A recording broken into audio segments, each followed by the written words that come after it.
ಕೆಲವು ದಿನ ಹಿಂದೆ ಸುದೀಪ್ ಅವರು ನಿರ್ದೇಶಕ ಪವನ್ ಕುಮಾರ್ ಜೊತೆ ಟ್ವಿಟರ್ ನಲ್ಲಿ ವಿಡಿಯೋ ಪ್ರಶ್ನೋತ್ತರ ನಡೆಸಿದ್ರು. ಅದಾದ್ಮೇಲೆ ಪವನ್ ಜೊತೆ ಫಿಲ್ಮ್ ಸೈನ್ ಮಾಡಿದ್ರು. ಅದು ಸುದೀಪ್ ಅವರ ಗುಡ್ ಸೈಡ್. ಇವಾಗ ಟ್ವಿಟರ್ ನಲ್ಲಿ ಅವರ ಬ್ಯಾಡ್ ಬಾಯ್ ಸೈಡ್ ಕೂಡ ರಿವೀಲ್ ಆಗಿದೆ. ಯಾಕೆ, ಹೇಗೆ, ಯಾವಾಗ, ಯಾರ ಮೇಲೆ ಅಂತೆಲ್ಲ ಯೋಚನೆ ಬರ್ತಾ ಇರ್ಬೇಕಲ್ಲ ನಿಮ್ ತಲೆಯಲ್ಲಿ. ಹೇಳ್ತೀವಿ ಕೇಳಿ. ರಕ್ಷಿತ್ ಶೆಟ್ಟಿ ಅವರು ಇವತ್ತು ಬೆಳಗ್ಗೆ ಒಂದು ಫೇಸ್ಬುಕ್ ಪೋಸ್ಟ್ ಮಾಡಿದ್ರು. ಕನ್ನಡ ಚಿತ್ರಗಳ ಪರಿವರ್ತನೆ ಪ್ರಾರಂಭ ಆಗಿರೋ ಈ ಸಮಯದಲ್ಲಿ ಅನು ಭಂಡಾರಿ ಸೇರಿದಂತೆ ಹಲವು ಉತ್ತಮ ನಿರ್ದೇಶಕರ ಫಿಲ್ಮ್ ಗಳಿಗೆ ಎದುರು ನೋಡ್ತಾ ಇದ್ದೀನಿ ಅಂತ ಹೇಳಿ ವೇಟಿಂಗ್ ಫಾರ್ ರಾಜರಥ ನಾವು ಆಲ್ ದ ಬೆಸ್ಟ್ ಟೀಮ್ ಅಂತ ಹೇಳಿದ್ರು. ಇದ್ರಲ್ಲಿ ಏನಾದ್ರು ದೊಡ್ಡ ತಪ್ಪು ಕಾಣಿಸ್ತಾ ಇದೆಯಾ ನಿಮ್ಗೆ? ಕಿಚ್ಚ ಯಾಕೋ ಈ ಸ್ಟೇಟಸ್ ನೋಡಿ ಸಿಕ್ಕಾಪಟ್ಟೆ ಕೋಪ ಮಾಡ್ಕೊಂಡ್ಬಿಟ್ಟಿದ್ದಾರೆ. ರಕ್ಷಿತ್ ಶೆಟ್ಟಿ ತಮ್ಮ ಸ್ಟೇಟಸ್ ನಲ್ಲಿ ಯೂಸ್ ಮಾಡಿದ ಟ್ರಾನ್ಸ್ಫಾರ್ಮೇಶನ್ ಅಂದ್ರೆ ಪರಿವರ್ತನೆ ಅನ್ನೋ ಪದ ಸುದೀಪ್ ಅವ್ರಿಗೆ ಇಷ್ಟ ಆಗಿಲ್ಲ ಅನ್ಸುತ್ತೆ.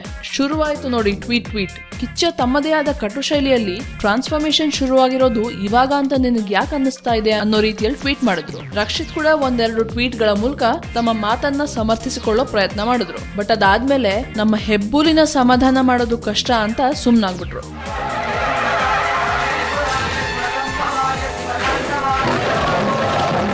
ಕಿಚ್ಚ ಮಾತಾಡಕ್ ಶುರು ಮಾಡಿದ್ರೆ ಅವ್ರ ಮುಂದೆ ಯಾರ ಮಾತು ನಡೆಯಲ್ಲ ಬಿಡಿ. ಬಟ್ ಕಿಚ್ಚ ಇಷ್ಟು ಗರಂ ಆಗೋ ಅಗತ್ಯ ಇತ್ತಾ? ನಿಮ್ಮ ಅನಿಸಿಕೆಯನ್ನ ನಮಗೆ ಕಮೆಂಟ್ಸ್ ಬಾಕ್ಸ್ ಅಂತ ತಿಳಿಸಿ. ಹಾಗೆ ಲೈಕ್ ಮಾಡಿ, ನಿಮ್ಮ ಫ್ರೆಂಡ್ಸ್ ಜೊತೆ ಶೇರ್ ಮಾಡಿ, ಮತ್ತೆ ಸ್ಯಾಂಡಲ್ವುಡ್ ನ ಬಿಸಿ ಬಿಸಿ ಸುದ್ದಿಗಳಿಗಾಗಿ ಸ್ಯಾಂಡಲ್ವುಡ್ ಸೆಂಟ್ರಲ್ಗೆ ಸಬ್ಸ್ಕ್ರೈಬ್ ಮಾಡಿ.